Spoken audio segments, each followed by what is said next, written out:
Good morning, everybody. So I've been up since around 3ish or 4.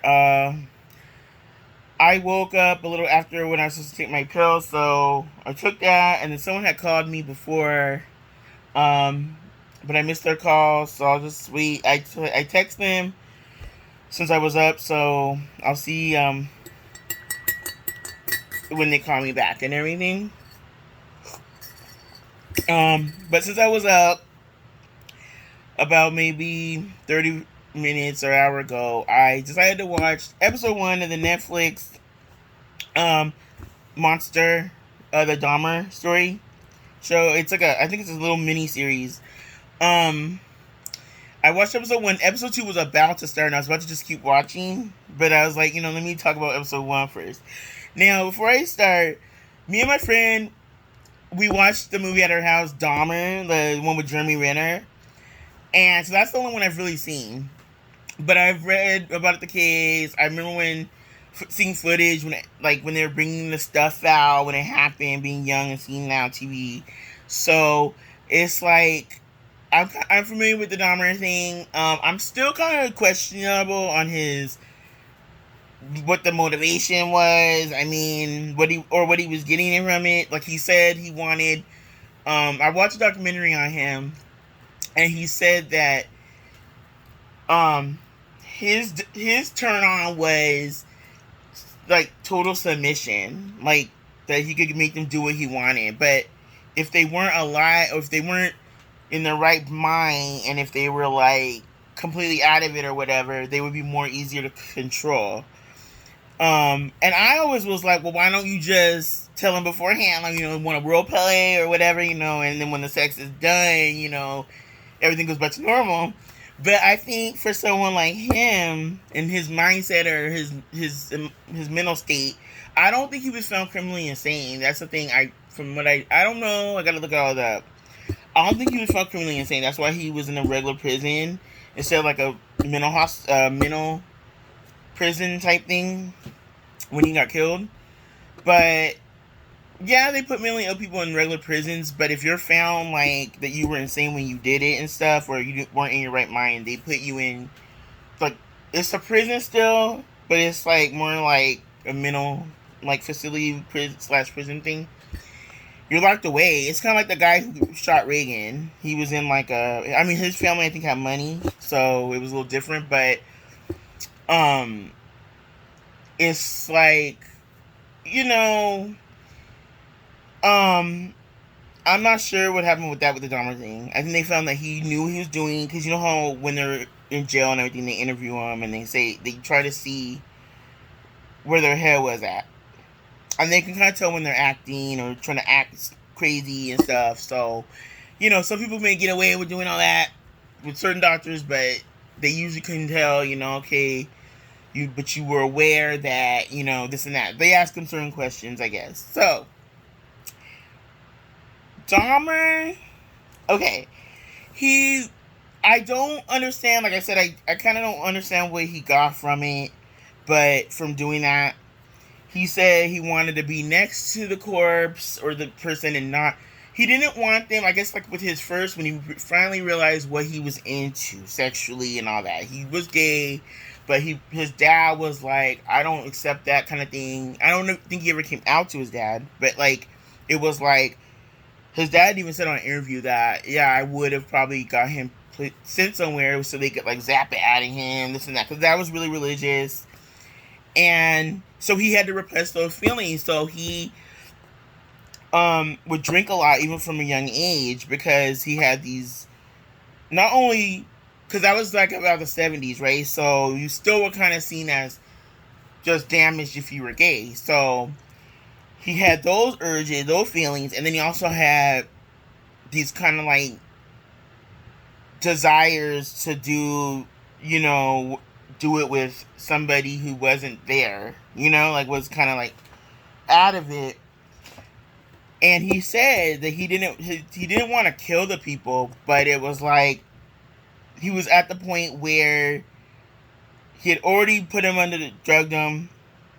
He knew he would get caught, because once they came to, if they remembered it, they would be like, This dude, like, and then also he had towards when they started saying he was into The Exorcist and things like that, like there was no way he could do what his whole fantasy was. Like he couldn't drill a hole in their head and then let them live, you know. So it was kind of like I think he did that when they were dead. I'm not sure, but his desire was when he first was starting to do like sexual stuff. He said he was with a guy, but the guy was like, you know how when people are intimate, it's like it's a give and take.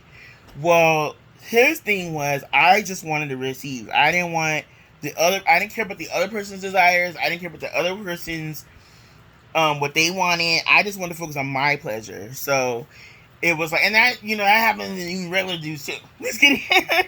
But I'm saying that for him, he didn't. His thing was, I don't want somebody who's participating with me. I want somebody who I can dominate, and I can create this kind of fantasy of, I'm running the show, I'm the producer, I'm the director, I'm the actor. I don't want this person's just a prop. This person's a doll. That's why he started with having the mannequin that he stole from the store in the grandma's house. The grandma said, "You gotta get that doll out of here, or you gotta get out of here." And the grandma eventually did kick him out because he kept bringing men home. She started smelling stuff, smelling odors, like because that's when he started doing the killing or decapitations and everything in the grandma's house when he was living there. And his grandma was like, she didn't like the doll there, the mannequin there. There's a mannequin. So, and then they said he reached a point where he was just like, F it. Because he was already getting caught in public doing things, exposure and all that. So he was finally like, I'm just going to give in to my whims and everything.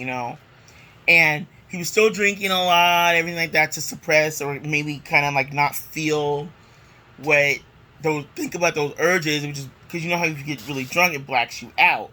Well, so that was causing a lot of problems in his life, the drinking.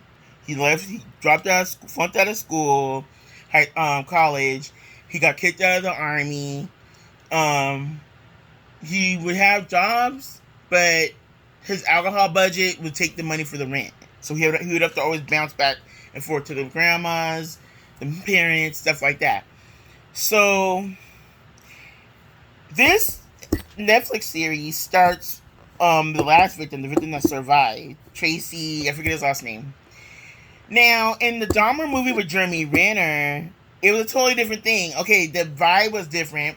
I remember me and my friend were laughing because there was like some funny exchanges between them in the apartment when they got to Dahmer's apartment, joking around and stuff. And then Dahmer made some comment about him being black and like what he has to deal with as a black guy, and what the guy has to do with him being a black man, how his life probably is, and how it's like, I mean, you're gay, you're black, you're this, and then the guy, I remember that scene because I remember the guy was like the F, like what you talking about, and it killed the vibe for a second, but I guess they kind of like made up. But then from what I remember from the Dahmer movie, it was more playful. It wasn't not like, it was more playful at the beginning of like when they got to the apartment, joking around, everything. In this one, they just went straight to like, he was already acting weird from jump. Then, okay, he had the neighbor played by Niecy Nash, right? And so she was like, what the F is that smell, dude? Like, you told me it was old food. You took it out to the trash. I saw you. I mean, I feel like I would be that neighbor. I probably wouldn't confront him right away, but she was like, excuse me, because he was leaving.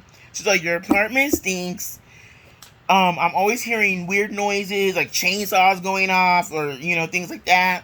I'm always hearing activity. She was always, she was trying to be like, not necessarily totally nosy, but she was just like, something weird is going on. And she was his neighbor, like right the apartment next door. So she could hear through her vent. She could hear when he would be sighing, like obviously now we know the body parts, and he was doing everything. So Tracy goes into the apartment and he looks around. He's like, dude, and like someone said, it's like chitlins if you're ever. I don't know if other cultures eat them that much, but if you're in most black homes, especially during the holidays. Everyone knows that smell, especially if like your mom made them or whatever. You smell the cleaning smell mostly when they're being cleaned. Side note, they do sell the pre-cleaned ones. But they, Chileans like they have the smell because it's pig intestines or whatever. So, um, she said this dude never had groceries. He never went grocery shopping, but he was always cooking something that smelled like chillins. Like it was like, what are you cooking, bro, dude? So he always had an excuse. So Tracy goes into the apartment, right, and he's like, "Whoa." That's how you could tell Dahmer was effed, okay? Because you're gonna bring someone to your apartment, right? He already knew. I think he already knew he was gonna kill him anyway. So kill those guys anyway. So he was like, "I'm bring him home." He still had a drill he had just used to drill the guy's in a hole in his head on the counter dripping, and then he had just the smell, and then he took him in the bedroom, no sheet on the mattress, just like a big old blood stain on the mattress, like obviously someone bled out on the bed, a vat of acid in the corner, a knife that he was trying to keep Tracy there. It was just whoa. And then like Tracy knew from jump that okay, I'm up out of here. And I remember years ago, me and my friends were talking, like we were having girl talk, and I was like, you know how when you're young you do stupid things like you go and you hang out at a guy's house or whatever, and you're naive. You don't think like, oh, we're just gonna talk or we're gonna chill, whatever. And you think about anything could have happened in those times, in those incidents. Because when I was just watching it, I was like, you know, people may think it's funny or whatever for a minute, but it's serious that anything could have happened just going to someone you really don't know their house. And I think that's what, when I seen the guy, I know he's acting, the guy who played Tracy, but he had this look like, he was seeing all the stuff around, the smell, he was seeing like the weird book he was making him watch that movie, and he just was like, I'm gonna die. That's why when the police finally went to the apartment, he just collapsed in the hall, like, because they were arresting him, and he was like, "Oh my god!" But in the Jeremy Renner version or movie, it took place in the daytime when Tracy ran out. I was like, "Oh my god, that nut's trying to kill me!" And he had the handcuff on his arm, and because they were looking at the fish, right? And Dom was like he put the handcuff on his arm to kind of restrain him, just in case he tried to run away. He had bolted the door. That part was the one that was scaring me for a minute. I was like, "Oh my god!" Even though I know that guy survived that in that scene, the real guy, it just hit me that, oh my god, he knocked Dahmer down, pushed him down, and his glasses fell off, so he couldn't see. So he had to wait till he found him. But since he had bolted the door, it was like, he knew it. He had his little routine down. But this guy, and he's like, I should have killed you, when they were like arresting him, and it was just like, oh my god. And then but like I said, I feel like this actor, I forget his name, but he captures, I think, Dahmer's vibe better than Renner did, because this guy, the personality, that way he's talking, everything, if you watch like Dahmer documentaries and stuff, that's how he sounds. Like, he sounds like, I mean, maybe the look isn't totally there, but it's like, and then they have to kind of make it aged looking, so that's another thing. Is like certain things I could tell were like more recent things that came out, and they had one of those things where you put the you know how people seal their food, like they'll get cheese or whatever, and they'll seal it, and it goes through this thing like plastic wrap. They had one of those on the counter, and it was like a modern, like, yeah.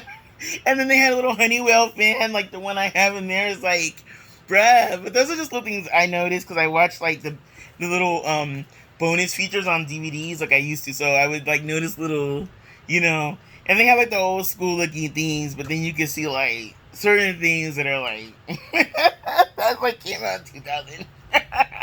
Because the first episode takes place in 91. So overall, okay, so I do think I don't know. I think Renner, like, he came off too cocky, like confident type, and Dahmer, like the guy in this one seems more like how he was, like that kind of nerdy-ish, socially awkward. Um, like when in the scene in the bedroom when they're on the bed, like just watching the movie, and the guy's just so nervous, but he has to play the role. Like he started kind of like taking Dahmer's finger and like sucking on it, and then he was like, "Come on, baby, let's do it." Like he was trying to get Dahmer kind of not thinking so that he could run, right? And so, but when he got to the room to take his clothes off, and then he was gonna start taking pictures, he knew Dahmer went to get the camera, old school Polaroid, and like, and then Tracy was hurting to run, but then Dahmer kind of knew, like, so yeah, he knew that this guy was kind of nutty, but he's like, let me just kind of play the role a little bit, and Dahmer kept trying to keep him there with this knife, this big knife that he had just used to kill someone earlier, like in the day, or what is it, like decapitate? So it's like the part that kind of got to me was kind of sad to me was the part where they called the dad at the end, and they were calling him to the police station. He didn't know. He thought Dahmer had got killed, so he thought a murder, and he thought it was Dahmer, but it was like, no, your son. We think he murdered like multiple people, and he did this and that and the other. And the dad, you could tell, because if you watch the documentary, the dad, he knew based on what they were saying about the evidence they found at the scene that, oh my god, he was doing that with animal bones when he was like 10. You know, like he knew about bleaching the bones. He knew about keeping the things in the. Remember in the one of the movies, like there was a shed, and he had like all the bones in jar, the heads of the birds, and because he would go around looking for roadkill just to kind of do a thing like a I forget the word, but when you open it up and dissect, like like they do when someone dies, like an autopsy type thing. So it was like and then he went to the army, and he was put in the unit where you like do the medic stuff. So like he had learned more how to deal with human bodies and stuff, and like how to like, oh, when there's a wound you do this, and like so it was just trippy. Like that stuff I found out in the documentary, not on the show. But I'm so anxious to watch part 2. I might watch it since I'm off anyway today, but I overall think this Dahmer is more convincing than Renner. Because Renner struck me like he was. I don't get the vibe that Dahmer was like that. Like, what do you mean? Like, all just like you could see his real personality coming out. Probably that he's real social and everything. And this guy is just like, well, yeah, but like the way Dahmer seemed. I mean, I don't know if he was on medication or whatever when they did that prison interview, but it's like he seemed. Obviously, when you're on like certain mental drugs for mental health, what is it called? Uh, Not necessarily antidepressants, but it could be other things too. Like you're subdued, and some of them are on really high doses, so they're really like. And so he just, to me, this actor really portrayed it just that kind of like, you think I'm weird, huh? Like he was asking the guy, and the other one in the Dahmer movie was more like, well, I mean, you're this and you're that, but he was weird, but it wasn't like in the same way. And so I think overall though Netflix is doing a good job with it because they're capturing how he was, like based on just the documentaries and stuff like him. But like I said, I'm still just tripping off what he was up to, like what he got off on. The body is dead.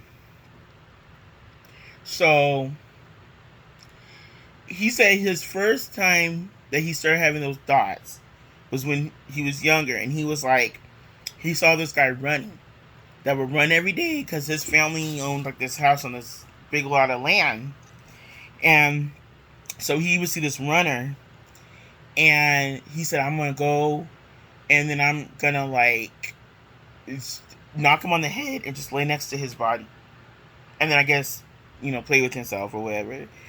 And that's what he got off on, is like them not being there, them not having no kind of role in it at all, just being the thing being there.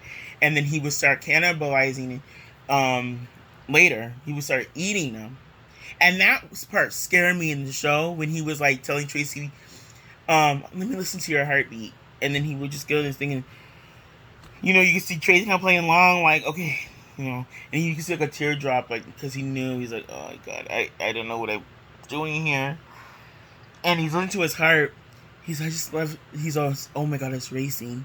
He's like, I want to hear it because I'm going to eat it later. And I was like, oh god, no. Like, I was acting like it was really happening right there. I was like, oh my god.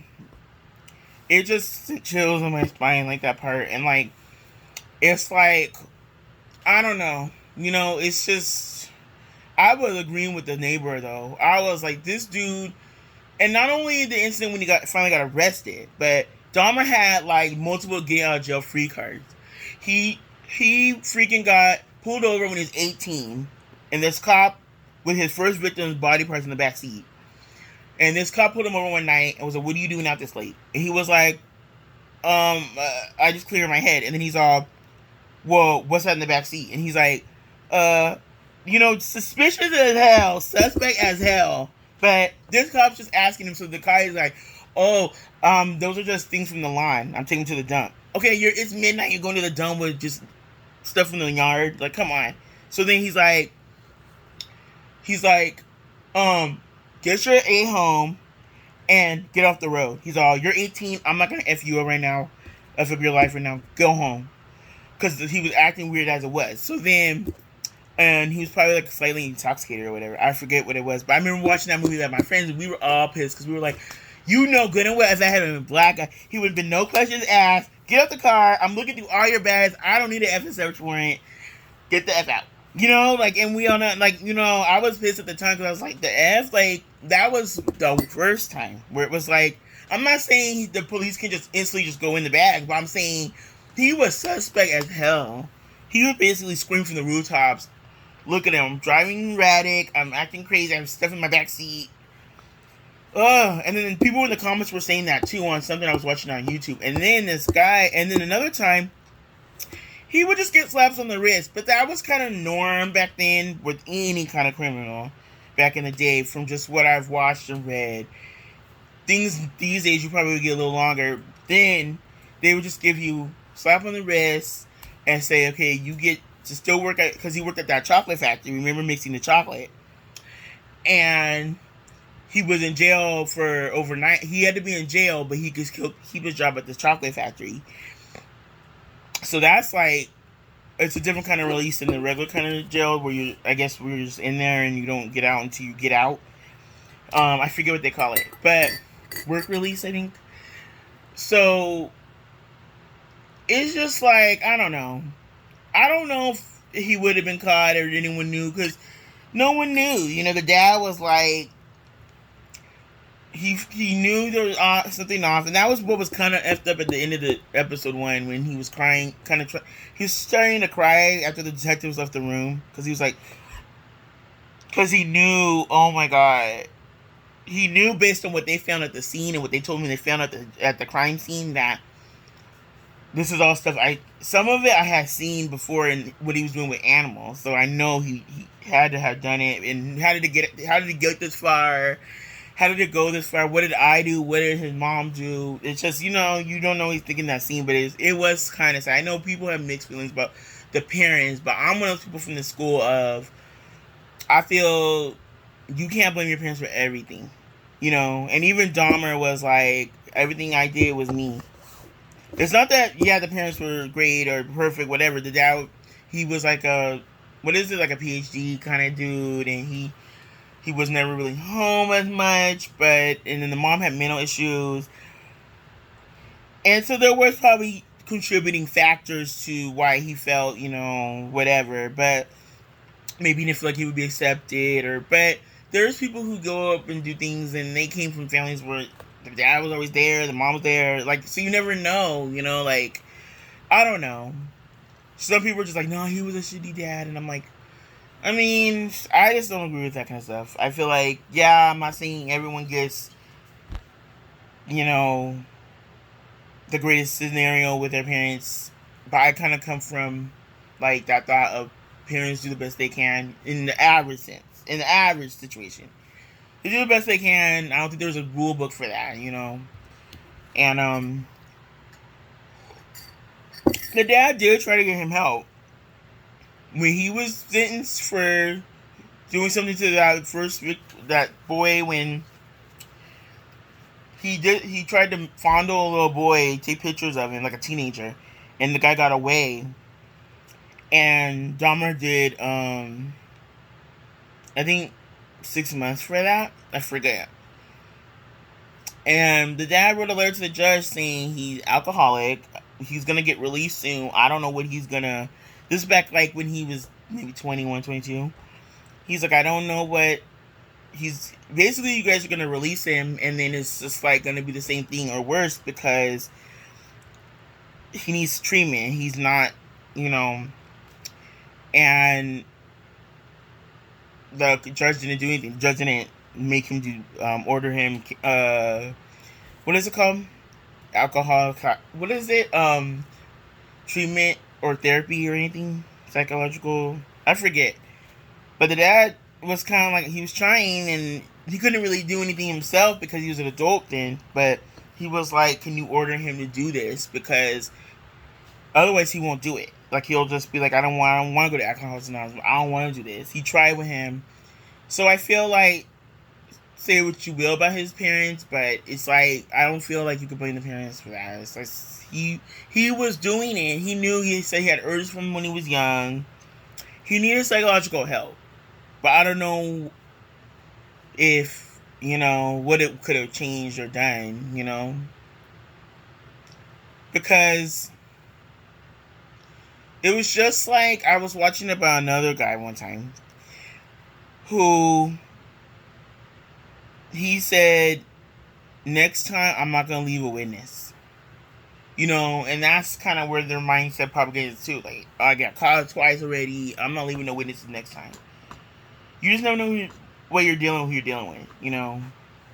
So I'm anxious to watch episode 2. I don't, my review of episode 2 won't be as long as this one. I think I just had to get a lot out because I was just like, there were so many things, like, I don't know. It was just crazy to me. And even in the club part, he was so like, just how he seemed in those interviews. Like he just was like, I'll pay you $50 to take pictures. And I like how the one guy's I ain't dropping these undies for no $50. That's so funny. And John was like, and then this other guy was like, me either, or whatever. And then the one guy, Tracy, went with him like, hey, I'll do it. But anyway, guys, so I will talk about episode 2 after I watch it. Interesting series. Check it out. It's called Monster on. It opens up right when you open up Netflix, so it's like because it's one of the top things right now. So check it out. It's really interesting. All right, talk to you guys later. Happy Monday. Bye.